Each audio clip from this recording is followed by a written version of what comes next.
بسم اللہ الرحمن الرحیم۔ میں چوہان برڈ چینل کے توسط سے کچھ انفارمیشن آپ لوگوں کے ساتھ شیئر کرنا چاہتا ہوں فوسٹرنگ کے ریلیٹنگ۔ میرے پاس ایک پار بلو آف لائن پیر ہے جس نے 5 ایگز لے کیے، پانچوں کے پانچوں ماشاءاللہ فرٹائل ہوئے، لیکن میری غلطی کی وجہ سے وہ پانچوں کے پانچوں جو ہیں وہ ضائع ہو گئے۔ میں نے جب وہ فرٹائل ہوئے تو اس کو فوسٹر کرنے کے لیے میرے پاس ایک البائنو ریڈ آئی پیر تھا جس کے 5 ایگز انفرٹائل ہوئے۔ میں نے وہ 5 ایگز اس کے نیچے شفٹ کر دیے۔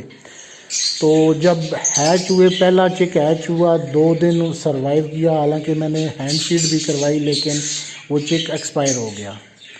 تو مجھے ڈر تھا کہ یہ پیر جو ہے یہ بچے صحیح نہیں پالتا، اس لیے میں نے باقی 4 ایگز اٹھائے اور اٹھا کے ایک ہوگو بجیز کے نیچے رکھ دیے۔ وہاں پہ بھی سیم ایک ایگ ہیچ ہوا تو وہ بھی 2 دن سروائیو کر سکا اور اس کے بعد جو ہے وہ بھی ایکسپائر ہو گیا۔ تو باقی 3 ایگز جو ہیں وہ میں نے اٹھا کے ایک اور پیر کے نیچے رکھ دیے تاکہ وہ بچ سکیں، لیکن وہ بھی جو ہے ڈیڈ اینڈ شیل ہو گئے۔